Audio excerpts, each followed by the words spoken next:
ઓમ નમો નારાયણ. હું અરુણાબેન પી ગોસ્વામી સુરતથી તમારું સ્વાગત કરું છું અરુસ કિચનમાં. તો આજે આપણે બનાવશું લસણિયા ઉત્તપમ કે પછી ગાર્લિક ઉત્તપમ. તો એના સારું આપણે આ ખીરું લીધું છે, જે આપણે ઇડલીનું ખીરું હોય નોર્મલી એ જ ખીરું આપણે લીધું છે. તો 500 ગ્રામ જેટલું આ ખીરું આપણે લીધું છે. અને લસણમાં આપણે લીલું લસણ લીધું છે. તો આ લીલું લસણ આપણે સુધારીને લીધું. થોડાક પાંદડા આપણે નોખા રાખ્યા છે ઉપરથી નાખવા માટે. અને થોડુંક આપણે લીલા ધાણા લીધા અને લીલા મરચાં આપણે. તો લીલા મરચાં તમે તમારી તીખાશ પ્રમાણે નાખી શકો. મીઠું જોહે સ્વાદ પ્રમાણે. અને થોડાક આપણે લીમડાના પાન નાખશું એમાં. અને તેલ જોહે, અને જરૂર પડે તો પાણી જોહે એમ. તો પહેલાં આપણે ખીરું તૈયાર કરી લેવું. તો આમાં આપણે બધાય મસાલા નાખી દેવું. તો પહેલાં આપણે આ ખીરું બધું લઈ લેવું આમાં.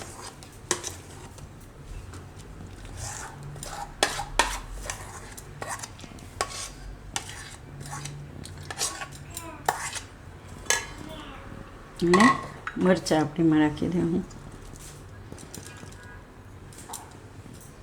અને લીલું લસણ.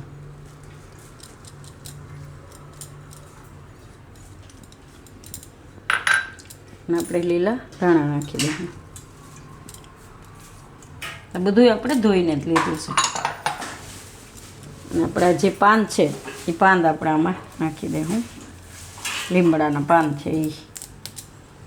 તો આને આપણે થોડાક ચાકુથી કાપીને નાખીશું. એટલે આની સુગંધ સરસ આવે છે લીમડાના પાનની. તો કોઈ પણ મોટા પાન હોય તો હાલે, નાના હાલે, પણ થોડાક આ રીતે એને કાપી નાખવાના. એટલે એનું ફ્લેવર સરસ આવી જાય આમાં. અને આમાં આપણે મીઠું નાખી દઈશું સ્વાદ પ્રમાણે. અને આ બધું આપણે આમાં મિક્સ કરી લઈશું આ રીતે.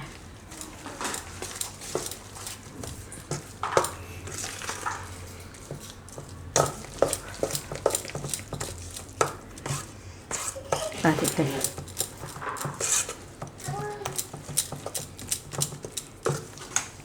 તો આમાં આપણે થોડુંક પાણી નાખીશું. આમાં નાખીને 2 થી 3 ચમચી જેટલું. તો આને આપણે 2 થી 3 ચમચી જેટલું પાણી નાખીને આ રીતનું ખીરું તૈયાર કર્યું છે. તો આ રીતનું આપણે ખીરું જોઈએ એમાં. હવે આપણે તવી ગરમ મૂકી દીધી. તો તવી આપણી ગરમ થઈ ગઈ છે. તો એમાં આપણે થોડુંક તેલ નાખીશું.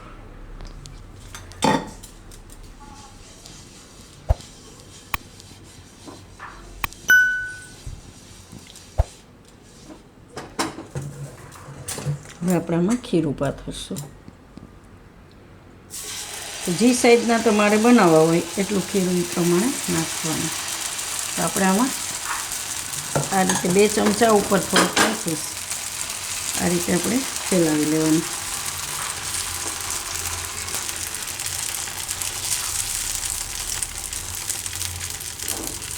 એકદમ મસ્ત ભરપૂર આપણે આમાં લસણ ને બધું નાખ્યું છે. ઉપરથી થોડાક પાંદડા નાખીશું આ રીતે. અને આને આપણે પાકવા દેવું. મીડિયમ ગેસ રાખી અને પાકવા દેવું આપણે આને.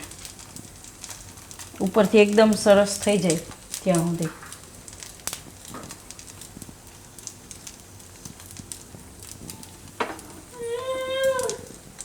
તો આને આપણે આ રીતે નીચેની સાઈડથી એકદમ પકાવી લીધું. આ રીતે ઓટોમેટિકલી ફરવા માંડશે. તો ફેરવી લેવાનું એને આપણે. અને બીજી બાજુએ આપણે પકાવી લેવું. જરૂર પડે તો થોડુંક તેલ નાખવાનું આ રીતે. તો બીજી બાજુએ આપણે એ જ રીતે પકાવી લેવું મીડિયમ ગેસ રાખીને. તો આને આપણે આ રીતે 2 બાજુ પકાવી લીધું એકદમ સરસ છે ને. તો આને કાઢી લેવું આપણે. એકદમ સરસ ટેસ્ટી. તો આમાંથી આપણે લગભગ ઘણા બધા બનશે. 9-10 જેટલા બનશે. અડધો કિલો આપણે ખીરું હતું એટલામાંથી એમ. તો તૈયાર છે આપણા લસણિયા ઉત્તપમ કે પછી ગાર્લિક ઉત્તપમ એમ.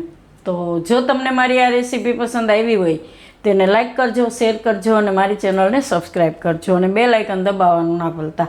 કમેન્ટ કરીને કહેજો કે તમને કેવા લાગ્યા આ લસણિયા ઉત્તપમ.